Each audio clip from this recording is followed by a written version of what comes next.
오후의 하나님 말씀은 말라기 1장 1절로 3절입니다. 말라기 1장 1절로 3절까지입니다. 오늘 저는 말라기 1장부터 4장까지 전체를 들어서 설교를 하겠습니다. 선지자의 예언이기 때문에 예언은 문맥을 잘 파악해야 되겠죠. 말라기는 좀처럼 설교 본문으로 되어진 부분이 없는데요.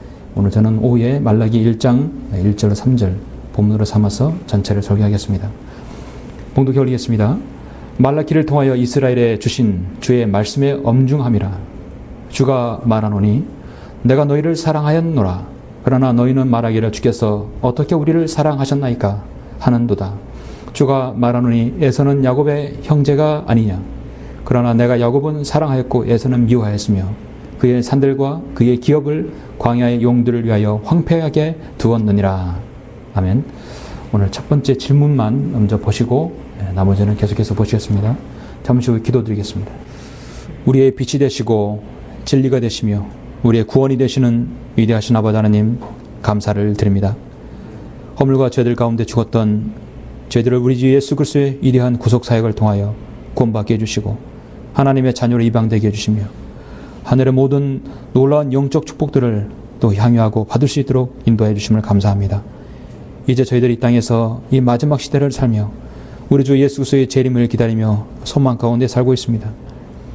우리는 이 성경대로 믿는 사람들이 이 신약교회의 마지막 주자로서 주님을 섬기고 있습니다. 오늘 저는 말라기 전체를 설교할 텐데 이 본문 말씀을 통하여서 이 시대에 참으로 얼마나 우리가 중요한 시대에 살고 있는지 우리 주 예수 그리스도께서 다시 오신다는 그 말씀을 우리가 얼마나 참 우리 세대에 실현될 것인가를 믿고 있는지 말씀을 통해 알고자 합니다. 많은 사람들이 하나님을 거부하고 배교하여 하나님의 말씀을 외면하고 그들의 자신들의 부를 위해 치부하고 있습니다. 오늘날 이 세대에 우리가 이 말씀을 통하여서 다시 한번 성경으로 믿는 그 굳건한 신앙으로 살 수 있는 계기가 될 수 있도록 인도하여 주십시오. 말씀을 통하여 우리 모두가 마음판에 잘 새겨지는 귀한 은혜와 진리가 충만한 시간이 될 수 있도록 인도하여 주시길 원합니다. 부족한 자가 말씀을 전할 때 제 입술에 주님께 수정하여 주시고 우리 모두를 주님의 영으로 관장해 주시길 원합니다. 악한 마귀가 어떤 형태로든 틈타지 못하도록 주님 막아주십시오. 감사를 드리며 주 예수 그리스도 이름으로 기도드렸습니다. 아멘.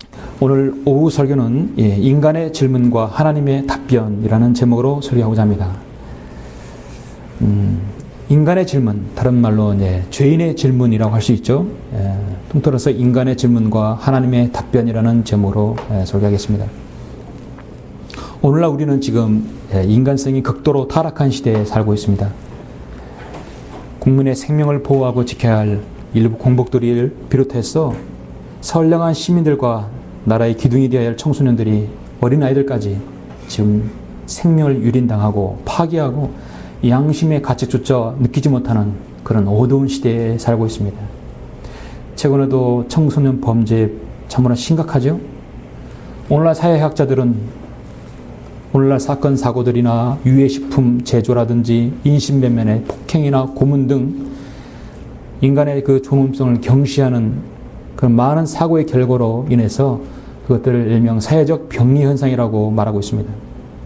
그래서 사회는 인간성 회복의 운동을 너도나도 지금 부르짖고 있습니다. 일부 사회는 투쟁 혁명과 사회 개조를 위한 인간성 회복을 외치고 있고 정부는 정부대로 사회 정의와 복지, 사회 건설을 그런 인간다운 삶을 위해서 살아야겠다고 구호를 외치고 있습니다. 요즘에 아침마다 중학교 교문을 제가 이렇게 지날 때면 어떤 장면이 자주 눈에 띄냐면 요즘 학교 폭력이 너무나 심각하다 보니까 정문 앞에서 선생님들과 학생들이 학교 폭력 방지를 위한 캠페인을 많이 벌이는 걸 봤습니다. 구호를 삼창구호를 외치면서 학교 폭력 방지하자. 그런 것을 사진을 찍고 비디오를 찍고 그들이 이렇게 캠페인했다 사람들에게 알리는 것입니다. 이런 사회 문제들을 캠페인으로서 고칠 수 있다고 여러분 생각하십니까? 참 그런 것들을 보면 우습습니다. 인간이란 도대체 어떤 존재인가를 알아야 되겠죠? 창세기에 보면 인간의 창조 사역에 대해서 우리가 알 수 있습니다. 인간은 동물과 같은 육체적 요소로만 구성된 것이 아니라 인간은 하나님의 영의 요소를 부여받아서 살게 된 독특한 영적 존재입니다. 그래서 창세기 2장 7절에 보면은 주 하나님께서 땅의 흙으로 사람을 지으시고 그의 콧구멍에다 생명의 호흡을 불어넣으시니 사람이 살아있는 혼이 되었더라. 모든 동물도 영혼 몸이 있지만 사람은 생명 호흡을 불어넣어서 그 안에 살아있는 혼이 되었는 것입니다. 살아있는 혼은 자유의지가 있고 판단이 있는 자아가 있는 것입니다. 계획성경에서는 흙으로 사람을 지으시고 생기를 그 코에 불어넣으시니 사람이 생명이 된지라 했죠. 사람의 영혼몸으로 이루어진 존재를 가려버리고 있습니다. 근본적으로 이 나라에서는 인간이 무엇과 무엇으로 만들어진 존재인지를 모르기 때문에 인간의 이런 죄의 문제를 어디서부터 파고들어야 할지 모르는 것입니다. 인간이 참된 정말 영적 존재가 된 것은 하나님의 영으로 성령님으로 말미암아 그 안에 생명의 호흡을 받아서 혼적 존재가 되어지고 그리고 영이 거듭나야만이 하나님과 교제할 수 있는 것이죠. 그래서 인간은 영혼, 몸이 모두 다 건강해야 합니다. 그런데 오늘 세상 사람들은 그렇지 못하고 있습니다.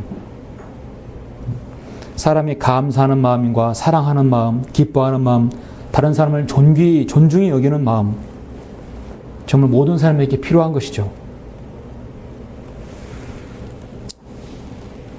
창세기에서 인간이 하나님의 피조물로서 탄생되었고 그 다음에 곧 이어서 얼마 안 가서 6장에서는 인간이 타락해서 하나님께서 인간을 모두 다 물로 쓸어버리는 그런 사건이 나오죠. 참으로 가슴 아픈 사연입니다. 창조주 하나님의 자신의 피조물을 다시 파괴하는 것입니다. 그래서 하나님께서 다시 한 가족을 통해서 시작하는 것이죠.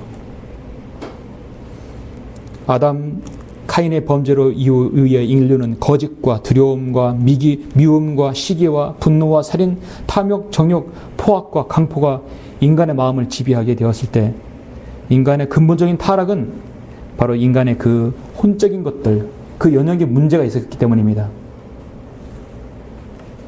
하나님께서는 그래서 그 혼과 그 영의 문제를 해결해 주시기 위해서 이 땅에 자신의 구주를 보내주셨죠. 아담과 이후에 노아, 그 다음에 많은 하나님의 사람들을 통해서 그대 인류의 길을 제시하였지만 많은 사람들은 하나님의 원하는 그 길로 지속해서 가지 못했습니다. 하나님께서는 구약을 통해서 자신의 구원 계획을 내보여주셨지만 끊임없이 인간은 타락의 길로 접어들었습니다. 어느덧 2000년 전에 하나님께서 자신의 아들 독생자 예수 그리스도를 이 땅에 보내셔서 처음 아담의 이전의 상태로, 아담의 죄짓기 이전의 상태로 되돌려 놓으시려고 예수님께서 이 땅에 오셨죠. 그리고 탄생하셨고 죽으셨고 부활하셨고 또 승천하셨습니다. 그리고 다시 오시겠다고 주님께서 약속하셨습니다. 이제 그 예수 그리스도만 믿게 되면 아담의 죄짓기 이전에 바로 그 상태로 하나님께서 되돌려 놓으시는 모든 장치를 마련해 놓으신 것입니다. 자, 우리가 살고 있는 이 시대는 지금 그렇게 갈 수 있고 그렇게 도달할 수 있는 지금 가능성이 있습니다. 여러분과 저는 모두 예수 그리스도를 영접함으로써 우리의 모든 죄를 다 용서받은 것입니다. 소망이 없고 타락한 인간에게 그 회복의 길을 열어놓으신 것을 여러분 모두가 다 받아들이셨습니다.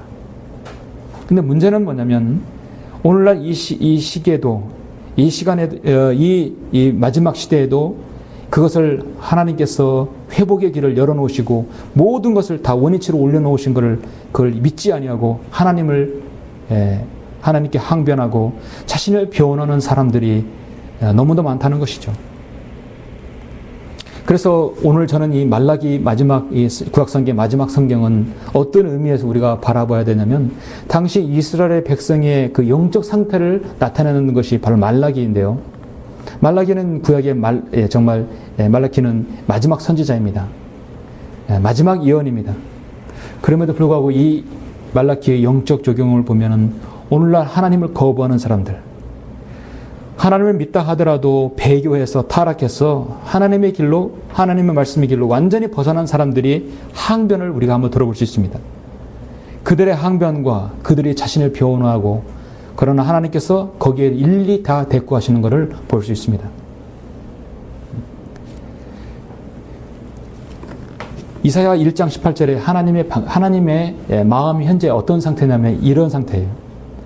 사실 자신의 백성이 그렇게 거부하고 70년 만에 포로에서 돌아왔는데도 돌아와야 되는데 돌아오지 못한 그들을 하나님께서는 완전히 쓸어 없앨 수도 있는 부분인데 하나님께서는 지금 마지막으로 그들에게 기대를 것입니다.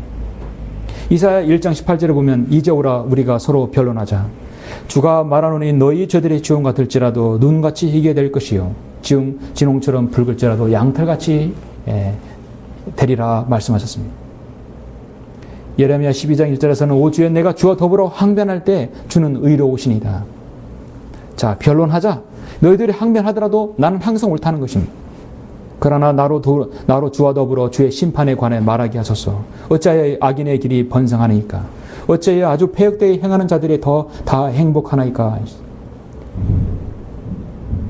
이사야나 예레미야 모두 다 이스라엘의 배교를 질타하고 이스라엘은 하나님께 돌아오라고 강력하게 지금은 이렇게 선포하고 있죠.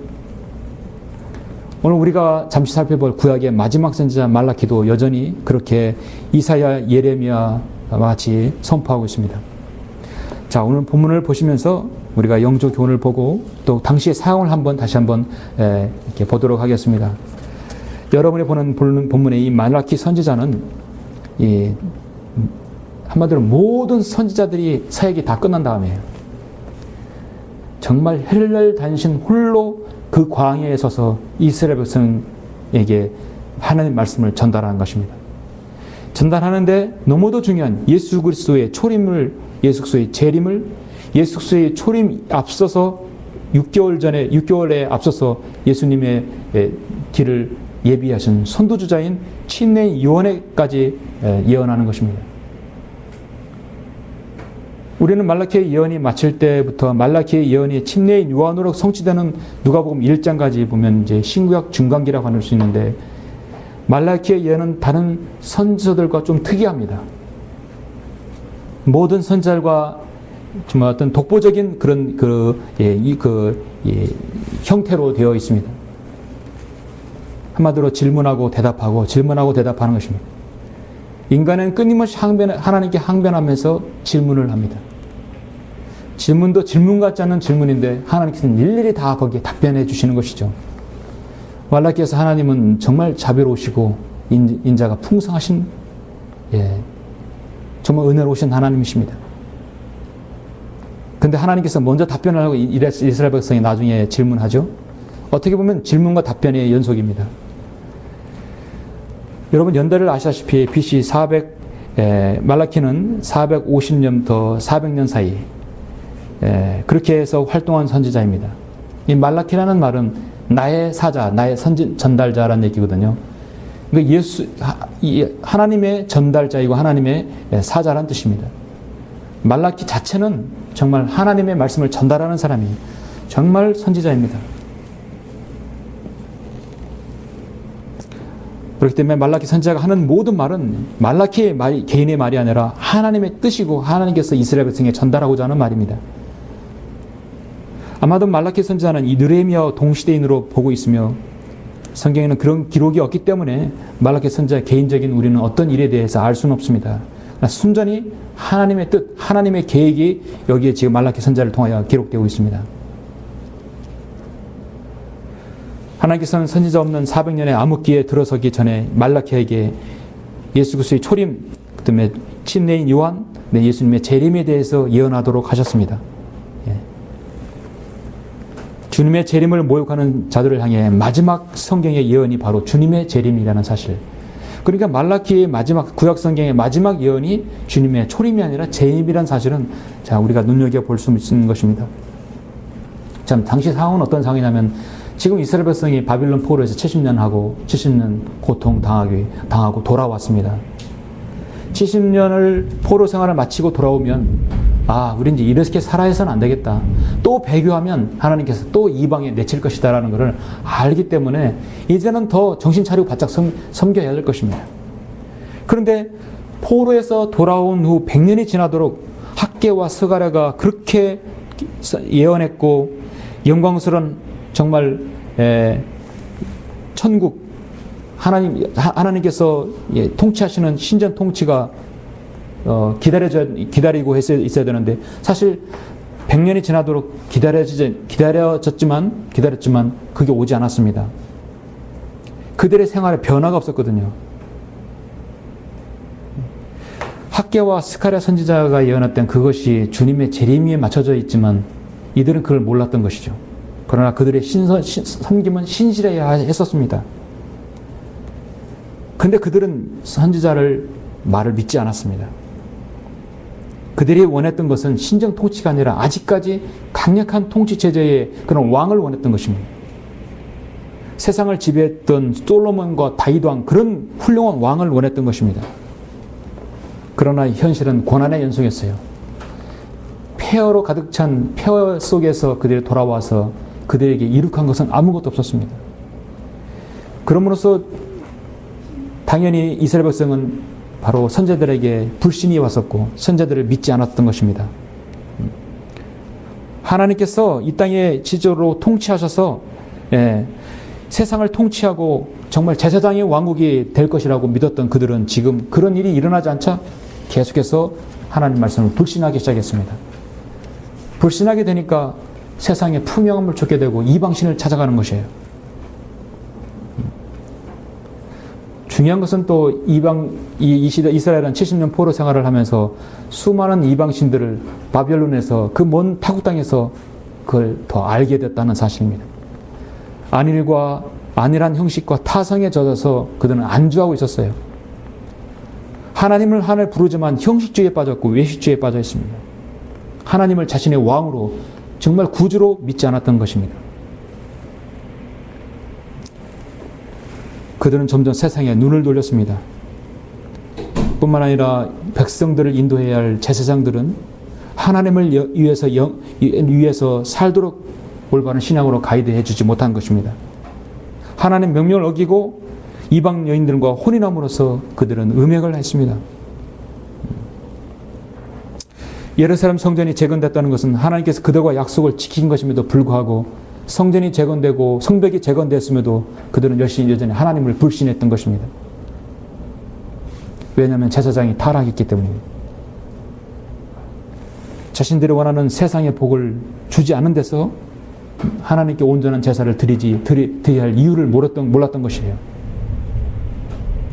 가시적으로 눈에 보이는 강력한 이스라엘이 되지 않자 그들은 이제 완전히 배교의 길로 또 접어들게 간 것입니다.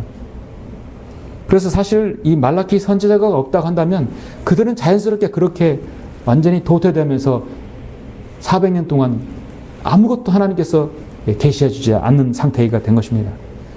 그래도 하나님께서 말라기를 통해서 한 번 더 이스라엘 백성들에게 돌아오라고 지금 하시는 것이에요. 아시다시피 여러분은 말라키 이후에 신약성경과 그 사이에 보면 공백이 약 400년 기간 됩니다. 이런 공백 기간은 이스라엘 역사에 없었어요. 하나님께서 그들을 아무런 계시도 아무런 응답도 아무런 선지자도 제사장도 아무것도 보여주지 않았습니다. 왜냐하면 이스라엘 백성이 어떤 백성인지 알고 있거든요. 정말 말라키는 외로운 가운데서 고독한 가운데서 마지막으로 하나님의 말씀을 외치는 선지자였습니다. 말라키 선지자를 보면 예레미야의 눈물의 선지자의 그 간절한 간구를 볼 수 있죠. 보라, 너희가 유익을 줄 수 없는 거짓말을 신뢰하는도다. 너희가 도둑질하고 살인하며 간음하고 거짓 맹세하며 바알에게 분향하고 너희가 알지 못하는 다른 신들을 쫓아 행하면서 내 이름으로 일컬어지는 이 집에 와서 내 앞에 서서 말하기를 우리가 이 모든 가증한 것을 행하도록 구원을 받았도다 하느냐. 내 이름으로 일컬어지는 이 집이 너희 눈에는 도둑의 솔굴로 보이느냐. 보라, 심지어는 내가 그것을 보았도다. 주가 말하노라. 예레미야의 지적과 동일한 것입니다. 그래서 저는 오늘 말라키 선지자를 통해서 질문과 하나님의 답변을 한번 우리가 보도록 하겠습니다. 이 질문과 답변을 한번 우리가 보면은요, 마치 이 세상의 죄인들이 하나님을 거부하면서 하는 질문과 동일합니다. 하나님의 말씀으로 돌아섰다가 완전히 다시 배교하여 돌아서서 세상으로 돌아간 타락한 성도의 그런 자신의 변호하는 말로 또 들릴 수 있습니다. 오늘날 한국 땅이 한 번도 진리에게로 들어서지 못한 그런 많은 거듭나지 못한 구원받지 못한 많은 목회자들에게 던지는 또 질문일 수 있는 것입니다. 어쨌든 간에 말라키가 연한 이 네 가지 질문과 답변, 본문에서 말씀하고는 네 가지 질문과 답변은 우리 성경대로 믿는 그리스도인에서는 자유로워야 되겠죠. 우리는 여기서 그 한 가지 질문에도 우리는 여기서 해당하지 않아야 할 것입니다. 자, 여기서 우리가 한 번씩 한번 보도록 하겠습니다. 인간의 질문과 하나님의 답변. 자, 첫 번째 질문과 답변은 어떤 질문인 것인가? 여러분 한번 잘 들어보십시오. 이게 과연 이스라엘 백성이 이런 질문을 해야 할 사람들인가? 그들은 이런 질문을 해야 하지 말았어야 하는 것입니다. 첫 번째 이스라엘 백성의 질문은 뭐냐면, 인간의 질문은 주께서 어떻게 우리를 사랑하셨나이까? 하나님의 답변은 내가 너희를 사랑하노라 했어요. 여러분, 이스라엘 백성은 정말 사랑받은 사람들이죠.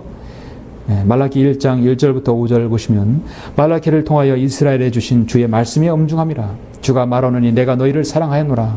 그러나 너희는 말하기를 주께서 어떻게 우리를 사랑하셨나이까? 그들은 먼저 질문합니다. 어떻게 우리를 사랑하셨나이까? 하나님께서는 내가 너희를 사랑하였노라. 주가 말하노니 에서는 야곱의 형제가 아니냐. 그러나 내가 야곱은 사랑하였고 에서는 미워하였으며 그의 산들과 그의 기업을 광야의 용들을 위하여 황폐하게 두느니라. 이스라엘은 야곱의 자손들이죠. 분명히 하나님께서 에돔과 야곱은 에서와 야곱은 분명히 분리시켜서 저주하였고 축복했습니다. 에서 후예가 바로 에돔이죠. 에돔은 말하기를 우리가 곤고하게 되었으나 우리가 돌아와서 황폐한 곳들을 세우리라 하나 만군의 주가 이같이 말하노니 그것은 쌓을 것이나 나는 헐어낼 것이며 사람들은 그들을 악의 경계라 또 주께서 영원한 진노를 품으신 백성이라 부르리라. 또 너희 눈이 볼 것이며 너희는 말하기를 주께서는 이스라엘의 경계에서부터 크게 되시리로다 하리라. 분명히 내가 에서는 미워하였고 내가 야곱은 내가 사랑하였다고, 사랑을 보여주지 않았냐고 그러시는 것입니다. 우리 그리스도인은 가끔이 아니라 하나님의 사랑을 정말 묵상을 해야 할 필요가 있습니다. 지금 이스라엘 백성은 하나님께서 언제 어떻게 우리를 사랑하셨습니까? 질문을 합니다. 주님은 분명히 내가 너를 사랑하지 않았느냐 이것이에요. 이스라엘 백성은 하나님의 사랑을 깨닫지 못한 채 지금 코앞에서 현실적인 느낌에만 의존하고 있습니다. 현실적으로 잘 살지 못하고 풍족하지 못하기 때문에 지금 이런 불평 섞인 질문을 합니다. 그 비참한 바빌론의 포로 생활에서 귀족적으로 돌아오게 했고 성전과 성벽을 건축하게 했고 스룹바벨과 에스라와 느헤미야를 통해서 율법을 세우고 한 나라의 건국을 다시 세우게 했던 것을 그들은 지금 잊어버렸습니다. 그런데도 어떻게 하나님을 우리를 어떻게 사랑했냐고 지금 그들은 질문을 하는 것입니다. 광야 이스라엘처럼 그동안 크신 하나님을 잊어버리고 당시 풍족하지 못하다 해서 이런 질문을 한다는 것은 여러분 그들의 그들이 하나님의 사랑에 대해서 얼마나 묵상하지 아니하고 감사하지 않는 태도인 걸 알 수 있겠죠. 저는 이들의 이런 질문을 보면 이사야 1장 이 말씀이 생각나죠. 오 하늘들이여 들으라. 오 땅이여 귀를 기울이라. 주께서 말씀하셨도다. 내가 자녀를 양육하고 육성시켰으나 그들은 나를 거역하였도다. 이사야 1장 3절 말씀이죠. 소도 자기 주인을 알고 나귀도 자기 주인의 구유를 알건만 이스라엘은 알지 못하고 나의 백성은 깨닫지 못하는도다. 아 죄지은 민족이요 죄악을 짊어진 백성이요 해악자들의 씨앗이요 부패한 자손들이여 그들은 주를 버렸고 그들은 이스라엘의 거룩한 분을 성나게 하였으며 그들은 타락하여 멀리 갔도다 했으니 이게 바로 이스라엘의 상태입니다. 소도 주인을 안다겠어요. 동물보다 못한 이스라엘 민족이라고 하는 것이죠. 여러분은 하나님께서 여러분을 사랑하신 것에 대해서 감사드리죠. 여러분 묵상하시죠. 나 같은 죄인 어떻게 하나님께서 그렇게 살리셨을까? 우리는 가끔 한번 다른 누구하고 얘기하지 않아도 나와 하나님께 내 안에 성령님과 한번 묵상해 보십시오. 정말 묵상할 필요가 있습니다. 하나님께서 세상을 이처럼 사랑하셔서 그의 독생자를 주셨으니 이는 그를 믿는 사람은 누구든지 멸망하지 않고 영생을 얻게 하려 하심이라. 누구든지는 바로 내 이름을 갖다 붙이십니다. 우리가 아직 죄인이었을 때, 내가 죄인이었을 때 그리스도께서 우리를 위하여, 나를 위하여 죽으심으로써 하나님께서는 나를 향한 그의 사랑을 나타내셨느니라. 이 말씀을 믿는 사람이 주께서 어떻게 우리를 사랑하셨나이까 라는 질문이 나오겠습니까? 이집트의 노예 가운데 있다가 그들을 모세를 통해서 홍해를 건너고 광야 40년 동안 먹이시고 입히셨고 가나안 땅에서 전쟁에서 승리해서 가나안 땅을 안주케 하신 그 하나님을 어떻게 그들이 잊을 수 있겠습니까? 그런 사랑을 받고도 그들은 어떻게 우리를 사랑했습니까? 라는 질문이 나오겠습니까? 정말 이스라엘 민족들은 정말 대단한 민족이에요. 예. 우리 하나님의 사랑은 지극히 높으시고 광대하시고 정말 자비로우시고 은혜가 풍성하신 분이시에요. 이런 민족을 주님께서 아직까지 돌보고 계시지 않습니까? 아직까지 그들을 포기하지 않으시고 그들을 회복하시려고 기다리고 있는 것이에요. 근데 이스라엘은 지금 현재 어떻습니까? 이스라엘은 레나드 포겔 그 선교사는 이스라엘 유대인이에요. 그들은 하나님 복음이 거기서 나왔고 성경이 나왔고 정말 유일한 이 창조 하나님을 섬기는 그들이라 할지라도 그들은 선교사를 파송받아야 하는 나라가 됐던 것입니다. 유대인이 유대인에게 복음을 전해야 할 그런 지금까지 전락된 것입니다. 안타까운 민족입니다. 예수님께서 여러분을 아내 삼으시려고 신부로 삼으시려고 그리스도께서 교회를 사랑하셔서 교회를 내어 자신을 주셨다고 말씀하고 있습니다. 분명하게 에서는 내가 희망 없게 만들었고 에서는 미워했고 심지어 황폐하게 내가 두었다고 분명히 말씀하고 있습니다. 주는 분명히 사랑을 주셨죠. 예. 세상 사람들에게 복음을 전하면 하나님의 사랑이 어디 있느냐? 왜 내가 사는 모양이 이 모양이냐? 왜 하나님께서 사랑하시는데 지옥은 왜 만들었냐? 그런 질문 하시죠. 그런 완벽한 사랑을 하실 분이 왜 이 세상에 이렇게 부조리가 있고 왜 죄악이 가득하고 왜 평화로운 세상이 오지 않느냐? 정말 하나님의 사랑을 받은 사람은 그렇게 질문하지 않습니다. 예. 정말 하나님께서 정말 여러분을 사랑하셨죠? 심지어 그리스도인일지라도 고난 가운데 있으면 정말 하나님은 나를 사랑하시는 걸까? 역설적으로 질문할 수도 있습니다. 그러나 하나님의 사랑은 우리가 생각하는 그 이상으로 끝이 없습니다. 하나님께서는 여러분을 정말 사랑하십니다. 인간의 질문과 하나님의 답변 두 번째 질문을 보시면 이제 말라기 1장 6절부터 7절 나오는데요. 인간의 질문은 어떤 질문이냐? 두 번째 질문이면 우리가 어떻게 주의 이름을 멸시하고 더럽혔습니까? 우리가 언제 어떻게 주님의 이름을 멸시하고 더럽혔냐 이거죠. 근데 하나님의 답변은 뭐냐면 내가 아버지일진데 나를 공경함이 어디 있으며 나를 두려워함이 어디 있었느냐? 너희는 주의 상을 멸시할 만하다고 말하지 않았느냐? 한마디로 나에게 바칠 제물과 상을 너희들이 멋대로 하지 않았느냐 이거죠. 그것은 꼭 하나님의 이름을 멸시했던 것입니다. 자, 1장 6절 7절 보시면 두 번째 질문이 나오죠. 아들은 자기 아버지를 공경하고 종은 자기의 주인을 공경하나 오 내 이름을 멸시하는 제사장들아. 이 제사장들이 문제입니다. 만군의 주가 너희에게 말하노니 내가 아버지일진데 나를 공경함이 어디 있으며 내가 주인일진데 나를 두려워함이 어디 있느냐. 그러나 너희는 말하기를 우리가 어떻게 주의 이름을 멸시하였나이까? 그들은 질문합니다. 어떻게 우리가 주의 이름을 멸시하였나이까? 너희들이 그렇게 하지 않았느냐 이거죠. 하나님께서 이제 증거를 대죠. 너희가 더럽혀진 빵을 내 제단 위에 드리면서 말하기를 우리가 어떻게 주를 더럽혔나이까 하니 너희가 주의 상을 멸시할 만하다 말함으로써 더럽혀도다. 자, 이 문구를 보면 여러분 마치 레이게 보면 사무엘상에 보면 엘리 제사장이 두 아들이 생각나죠. 두 두 아들은 주님께 나오는 제물을 가지고 먼저 먹었어요. 그것도 익혀서 날로 먹었던 사람들입니다. 음행을 했던 사람들이에요. 제사장의 신분의 아들임에도 불구하고 그들은 주님의 제단을 더럽혔습니다. 하나님께서 불로 그들을 심판하셨죠. 레위기 22장 17, 19절에서는 하나님께 드린 예물은 어떻게 해야 되냐면 분명히 제시하셨습니다. 주께서 모세에게 일러 말씀하시기를 아론과 그의 아들들과 모든 이스라엘 자손에게 고하여 그들에게 말하라. 이스라엘 집이나 이스라엘의 타국인들 중에서 자기의 모든 소원과 그의 모든 지원하는 재물을 위하여 화물을 드리려면 그들은 주께 번제를 드릴지니 너희는 너희 자의로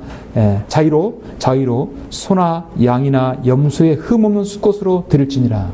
흠 없는 수컷으로 드리리라 했어요. 흠이 없어야 돼요. 하나님께서 기뻐 받으시는 제물은 소, 양, 염소, 흠 없는 것입니다. 수컷입니다. 이것을 연락받는 방법을 모세에게 자세하게 법으로 정해줬고 알려줬습니다. 그런데 지금 이 말라기 시대의 제사장들은 하나님 말씀을 경멸했어요. 하나님의 상을 더럽히는 것은 그 제물을, 병든 제물을 드리는 것입니다. 8절에 보면 하나님께서 직접 이렇게 지적하시죠. 너희가 눈먼 것들을 희생제로 드린다면 그것이 악하지 아니하냐? 너희가 저는 것들과 병든 것들을 드린다면 그것이 악하지 아니하냐? 지금 내 총독에게 그것을 바쳐보라. 그가 너를 기뻐하겠으며 너를 외모로 받아들이겠느냐? 만군의 주가 말하노라. 주님께서 얼마나 그들에게 직접 일깨워 주고 싶은지 이렇게 제시하겠습니까? 너희가 어떻게 주의 이름을 멸시하고 더럽혔나?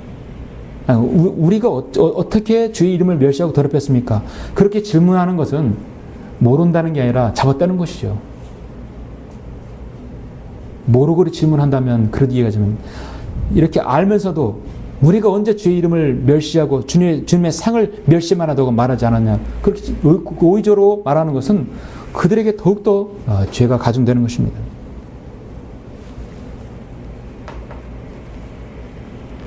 하나님께 드리는 제물을 눈먼 것과 저는 것, 병든 것을 드렸다는 것.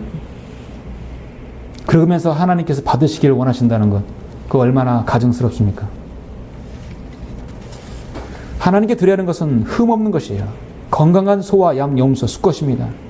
자기의 소유물로서 가장 좋은 것을 드리는 것입니다. 인간의 욕심과 정욕에 사로잡히게 되면 하나님의 명령을 그들은 고의적으로 거부할 수 있는 것입니다. 아모스는 그런 사태를 보고요. 5장 23절에서 너는 내 앞에서 내 노래들의 소음을 치우라. 이는 내가 내 비올의 가락도 듣지 않을 것이라고 말씀하고 있습니다. 오늘날 당시의 희생제사는 오늘날 하나님께 드리는 경배죠.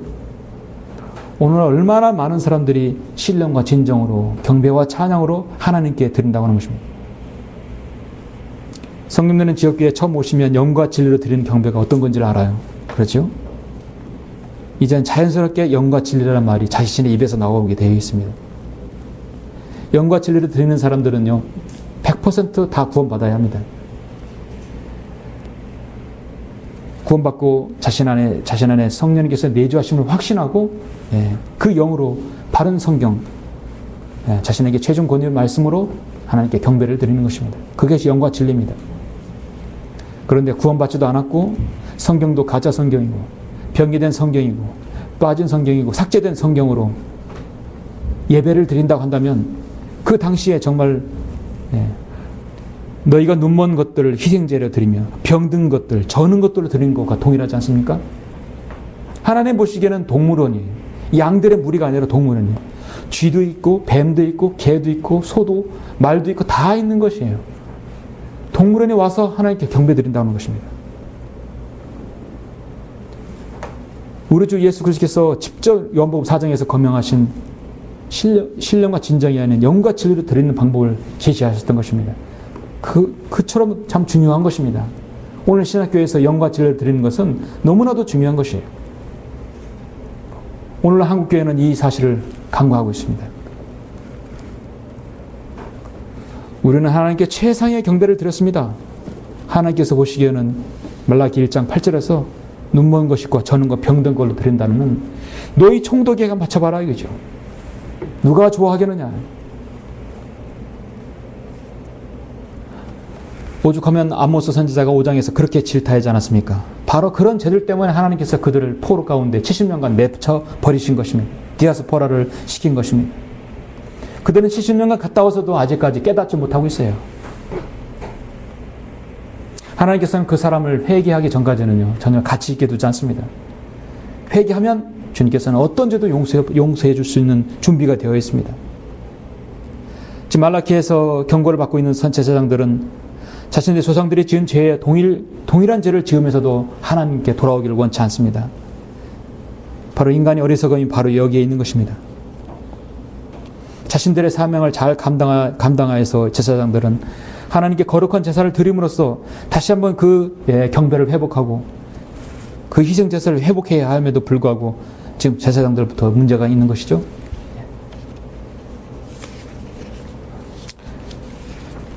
인간의 질문과 하나님의 답변을 세 번째는 어떤 질문입니까? 세 번째는 말라기 2장 17장에 나오는데요. 인간이 이렇게 질문합니다. 심판의 하나님께서 하나님이 어디 계시냐? 우리가 돌아갈 곳이 과연 있느냐? 심판의 하나님께서 정말 계시느냐? 우리가 진정 돌아갈 곳이 어디 있느냐? 하나님께서는 말씀하십니다. 보라, 내가 내 사자를 보내겠노라. 그러므로 나에게 돌아오라. 내 사자를 보내겠노라. 지금 이렇게 압제당하고 이렇게 압제당했다가 와서 황폐한 이 땅에서 정말 하나님이 정말 계시느냐? 우리가 정말 가야 할 곳이 어디 있느냐? 그런데 하나님께서는 먼 미래 400년까지 내다보시면서 내가 사자를 보내겠다. 그러므로 나에게 돌아오라는 것입니다. 이 깊은 진리를, 이 깊은 의도를 이스라엘 백성이 알리가 만무하죠. 여러분 말라기 이제 계속해서 2장 17절을 보시죠. 10절 보시면 너희는 너희의 말들로 주를 실증나게 하면서도 말하기를 우리가 어떻게 그를 실증나게 하느냐 하니 너희가 말하기를 악을 행하는 모든 사람의 주의 눈에는 선하며 그는 그들을 기뻐하시느니라 하며 심판의 하나님이 어디 계시느냐 하는데라. 그들의 묘제 질문은 심판의 하나님이 어디 계시느냐. 하나님의 답변은 3장 1절부터 6절 나오죠. 보라, 내가 내 사자를 보내느니 그가 내 앞에서 길을 예비하리라. 말라키 그 자체 이름이 나의 사자, 나의 전달자인데 하나님께서 지금 내 사자를 보낸다고 했어요. 그리고 내 앞에서 길을 예비하리라. 그가 내 앞에서 길을 예비하리라. 또 너희가 찾고 있는 주가 갑자기 자기 성전에 오리니 곧 너희가 기뻐하는 언약의 사자니라. 보라, 그가 오리라. 만군의 주가 말하노라 하지. 사실 이 부분은 주님의 초림과 재림을 동시에 말씀하고 있는 부분이죠. 2절 보시면 그러나 그가 오는 날에 누가 거할 수 있겠느냐? 그가 나타날 때 누가 서 있겠느냐? 이는 그가 정련한 자의 불과 같고 표백하는 자의 비누 같음이라. 또 그는 은을 정련하고 대련시키는 자같이 앉아서 레위의 아들들을 깨끗게 하고 그들을 금과 은처럼 깨끗게 하여 그들로 의로운 제물을 주께 드리게 하리라. 그때 유다와 예루살렘의 예물이 지난 날들의 예저처럼 주께 기쁨이 되리라. 내가 심판을 위하여 너에게 가까이 오리라.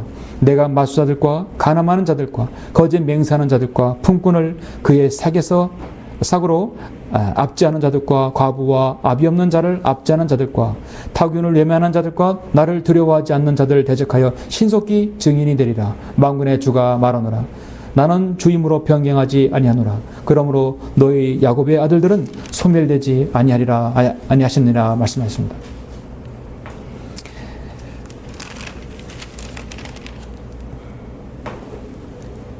7절까지 보시죠. 너희 조상의 날들로부터 너희는 나의 율례들에서 떠나 그것들을 지키지 아니하느니라. 내게로 돌아오라. 그러면 나도 너에게로 돌아가리라. 만군의 주가 말하노라. 그러나 너희는 말하기를 우리가 어디로 돌아가리까 하였도다. 그들의 질문은 우리가 어디로 가야 됩니까? 주님께서 말씀하시면 내게로 돌아오라 했죠. 선지자 말라키가 활동하던 당시 이스라엘 백성들은 지금 하나님 앞에서 너무도 방자하게 지금 질문하고 그들은 굴었던 것입니다. 그들의 지도자는 더 눈을 뜨고 볼 수 없도록 심했던 것입니다. 자신의 의로우신 하나님을 무시하고 하나님을 모욕하고 있습니다. 하나님 심판의 하나님이 어디 계시느냐? 그들은 심판을 당했으면도 심판 하나님 어디 계시냐 묻는 것이에요. 우리가 돌아갈 곳이 어디 있습니까? 주님은 내게 돌아오라 했습니다. 말라기가 이렇게 예언하고 다음에 400년의 공백을 깨고 침례인 요한이 나타났죠. 어떤 사람들은 침례인 요한이라 하며 어떤 사람들은 엘리야, 또 어떤 사람들은 예레미야 혹은 선지자 가운데 한 사람이라 하나이다. 바로 침례인 요한이 유대 광야에서 전파했죠. 회개하라. 천국이 가까웠느니라 전파했습니다. 그가 예수님을 가리켜서 내 뒤에 오시는 분은 나보다 더 능력이 많으셔서 나는 몸을 굽혀 그분의 신발끈을 뿔 자격도 없느니라. 나는 정말 너에게 물로 침례를 주지만 나보다 더 능력 많으신 분이 오시나니 나는 그분의 신발끈을 푸는 것도 감당할 수 없느니라. 그분은 너에게 성령으로 또는 또 불로 침례를 주시리라. 성령으로 또 불로 침례를. 성령 침례와 믿지 않는 자는 불침례를 지옥으로 보낸다는 것이죠. 심판의 하나님이 어디 계시느냐? 하나님께서는 분명히 심판하셨죠. 그들은 겪었습니다. 그들이 돌아갈 것은 하나님께로 돌아가는 것입니다. 그리고 400년 이후에 내가 사자를 보내겠다고 주님께서 지금 답변하십니다. 내가 내 사자를 보내겠노라. 그러므로 나에게 돌아오라 했어요. 그래서 그 사자는 외치기를 보라 세상 죄를 제거하는 하나님의 어린 양이라고 말씀하고 있습니다.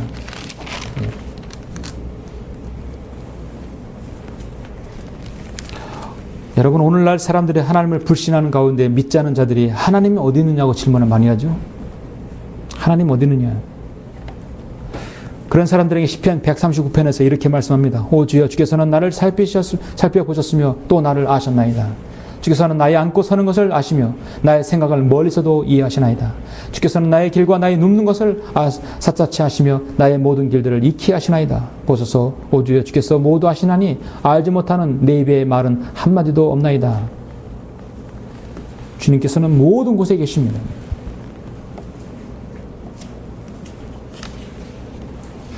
인간의 질문과 하나님의 답변. 말라기에서 보는 마지막 인간의 질문은 무엇입니까? 그들은 하나님의 것을 도둑질했음에도 그들은 발뺌하는 것입니다. 그들의 질문은 우리가 어떻게 주의 것을 도둑질하였습니까? 하나님의 답변은 너희는 나의 것을 분명히 도둑질했다. 그게 무엇이냐? 바로 11조와 제물들이라 했습니다. 우리 말라기 3장 8절, 9절, 10절을 보시겠습니다. 사람이 하나님의 것을 도둑질하겠느냐?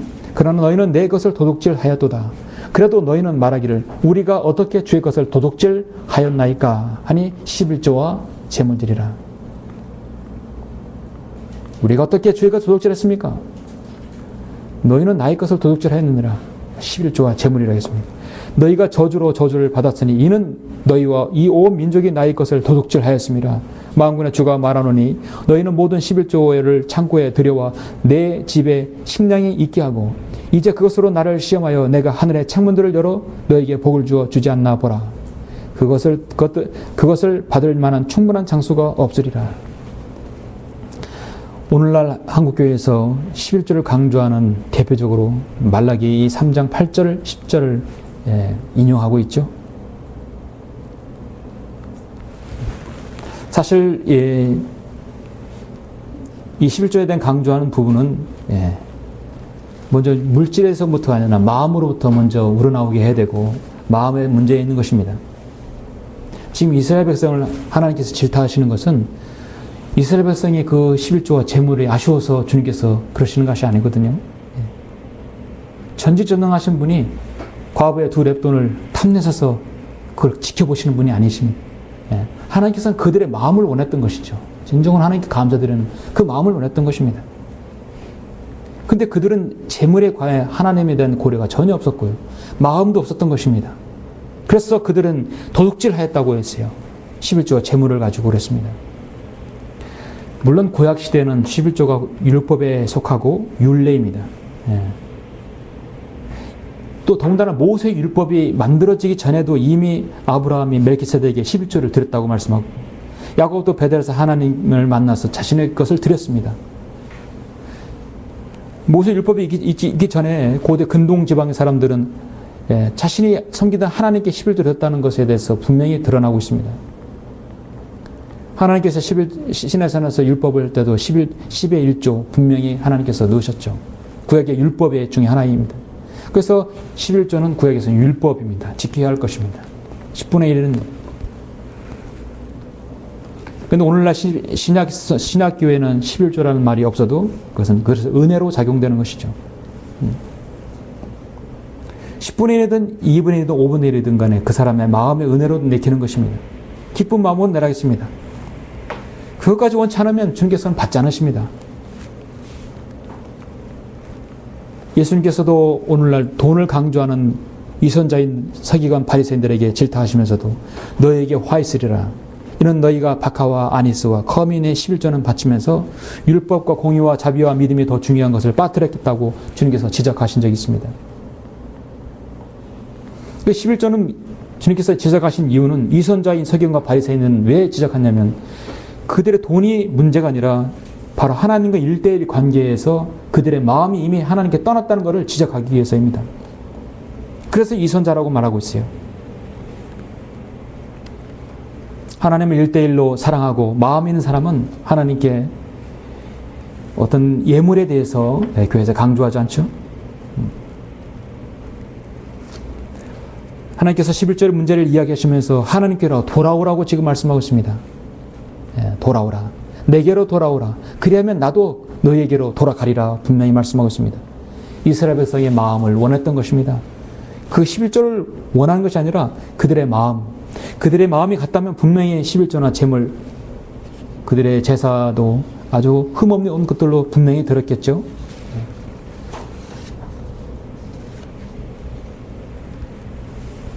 이스라엘 백성은 이방 나라의 모든 죄는 하나님께서 왜 공의를 베풀지 않냐고 얼른 그 이방 민족을 심판하라고 재촉하면서도 자신들의 죄에 있어서는 하나님께 의식하지 않았어요. 하나님께서 우리를 언제 사랑했습니까? 언제 어떻게 사랑했습니까? 심지어 하나님의 심판이 어디 있습니까? 그렇게까지 마음에 떠났던 것입니다. 그런 떠난 사람들이 온전한 11조와 재물을 하나님께 드렸겠습니까? 전지전능하신 하나님께서는 오늘도 마찬가지입니다. 모든 걸 관장하시고 풍요롭게 우리 주시는 하나님께서 우리 여러분의 마음을 보시는 것이죠. 모든 생명과 재물의 주인공이십니다. 지혜와 능력과 지혜의 그 근본이시고 모든 명철의 근본이세요. 주실 수 있고 빼앗을 수 있고 가져갈 수 있는 분이십니다. 예수 그리스도의 피로 거듭난 그리스도인에게는 더욱더 그것들을 하나님께서 더 관심 있게 두시는 것이죠. 우리는 우리가 바치는 재물, 그것이 더 중요한 것이 아니라 고린도전서 6장 19절에서 사도 바울이 언급한 너희 몸은 너희가 하나님으로부터 받은 바 너희 안에 계신 성령의 전인 것을 알지 못하느냐. 너희는 너희 자신의 것이 아니니라. 너희는 값을 치르고 산 것이니 그러므로 하나님의 것인 너희 몸과 너희 영으로 하나님께 영광을 돌리라 했습니다. 먼저 우리는 드리는 재물이 문제가 아니라 여러분의 마음, 여러분의 몸을 하나님께 먼저 드리고자 하는 것이 더 중요한 것입니다. 그것을 하나님께서 먼저 받으시는 것입니다. 제도권교회와 우리 성김되는 지역교회의 가장 틀린 점 중에 하나가 준비된 예물을 드리는 시간이 차이죠. 저도 과거에 제도권교회 오래 다녔지만 항상 11조라든지 무슨 헌금은 항상 예배 끝나기 직전에 다 받죠. 늦게 온 사람도 받고 지각한 사람도 받고 설교 끊은 사람도 다 받는 거예요. 다 받는 것이. 그러나 마음에 준비되지 않고 몸에 준비되지 않고 정확한 시간에 오지 못하면 예배 주님께 드릴 시간은 이미 다 지나간 것이에요. 하나님의 말씀을 받기 전에 먼저 내가 드리는 거예요. 그렇죠? 마음을 드리는 것이에요. 다 끝난 다음에 와서 자기가 들어서 나는 11조를 드렸다 하고 자신을 자화자찬하는 것은 그건 믿음이 아니죠. 성경대로 믿고 실행하는 것이 바로 그 차이입니다. 너희는 값을 치르고 산 것이니 그러면 너희 하나님의 것인 너희 몸과 너희 영으로 하나님께 영광을 돌리라. 우리 몸으로 먼저 드리는 것이 얼마나 성경적입니까? 오늘날 재림을 가지고 또 주님의 이름을 가지고 이 말라키 3장 이 10절을 가지고 돈을 벌어먹거나 교회 성장으로 치부하는 자들이 얼마나 많습니까? 이런 자들에게 예수님께서 마태복음 23장에서 말씀하죠. 너희 어리석고 눈먼 자들아 어느 것이 더 크냐? 금이냐? 금을 거룩하게 하는 성전이냐? 누구든지 제단으로 맹세하면 아무것도 아니나 그 위에 있는 제물로 맹세하면 죄가 되느니라. 너 여럿었고 눈먼 자들아 어느 것이 더 크냐? 제물이냐? 제물을 거룩하게 하기는 제단이냐? 이런 물질이 더 중요합니까? 바쳐지는 여러분 이 제단, 이 경배, 여러분 몸이 더 중요합니까? 우리 성전이 더 중요한 것이죠. 사랑하는 성도 여러분,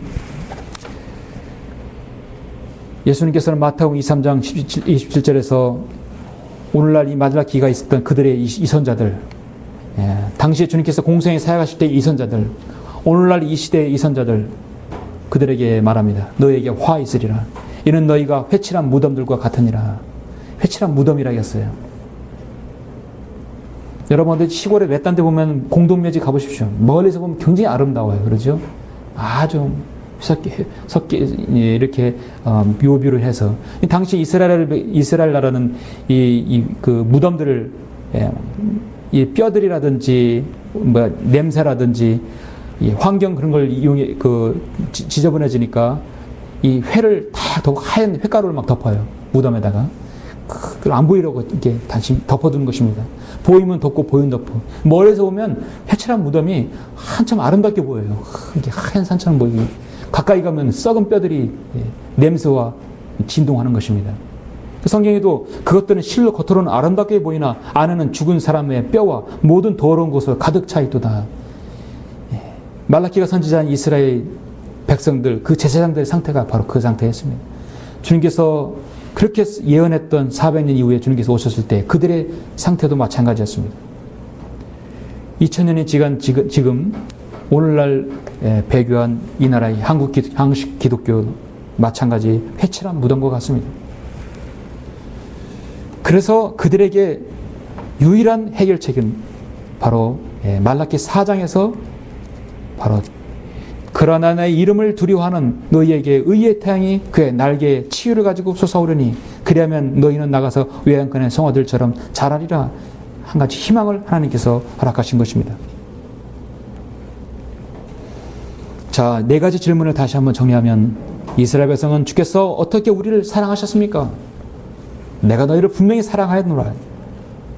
우리가 어떻게 주님 이름을 멸시하고 더럽혔습니까? 내가 아버지일진데 나를 공경하며 어디 있었으며 나를 두려워하며 어디 있었느냐? 너희가 주의 상을 멸시만 하다고 그렇게 말하지 않았느냐? 아니했느냐?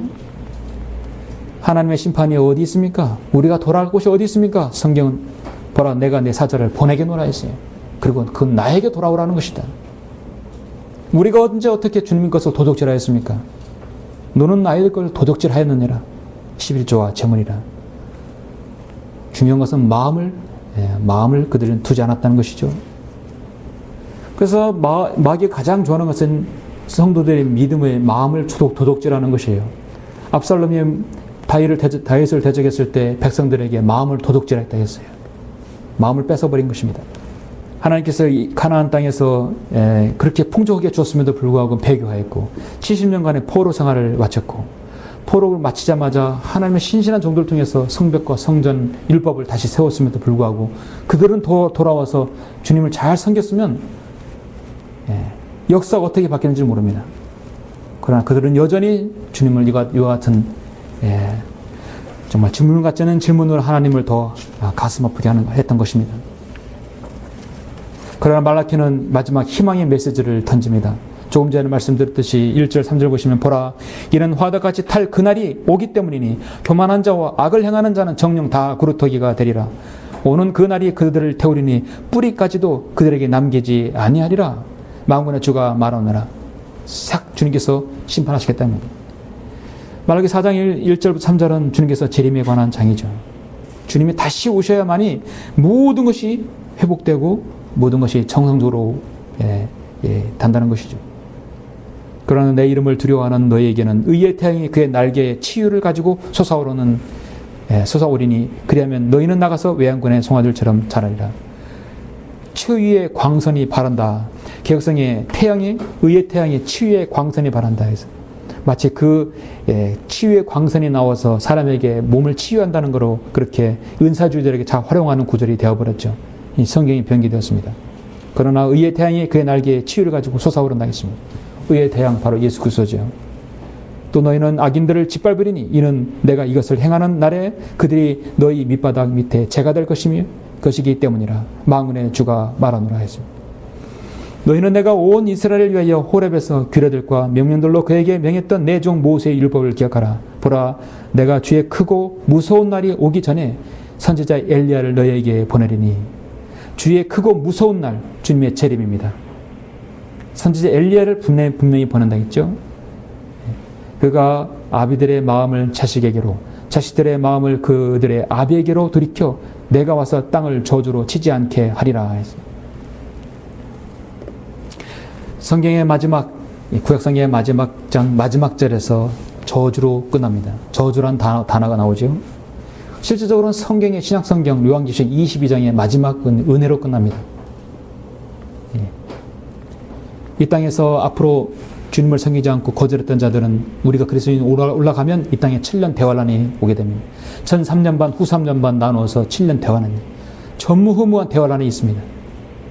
대환란 끝자락에 그때 두 증인 모세와 엘리야가 등장하게 됩니다. 마지막으로 그들이 증거하게 되고, 그들이 목이 잘리고, 다시 그들은 이제 휴거돼서 올라가죠. 그리고 주의 크고 무서운 날이 오게 된다고 성경은 예언하고 있습니다. 예수 그리스도의 재림이 오면 믿지 않은 자들에게는 저주가 되는 것이고 믿는 자들에게는 축복과 은혜가 되는 것이죠. 그래서 구약의 마지막은 저주로 끝나지만 성경의 마지막은 주님의 다시 오심과 은혜로 끝난다는 것을 알 수 있습니다. 오늘날 여러분이 이 말라기 1장부터 4장을 봄으로써 믿지 않은 자들의 마음, 하나님께로부터 돌이킨 배교자들의 마음이 얼마나 강팍한지를 우리가 보았습니다. 오늘 우리 성경 읽는 사람들은 이 1장부터 4장의 말씀들, 이 네 가지 질문과 답변에 대해서 자유로워야 되겠죠. 중요한 것은 예수님께서 다시 오셔서 우리를 데려가실 그날을 기다려야 되는 것입니다. 설교 마치겠습니다.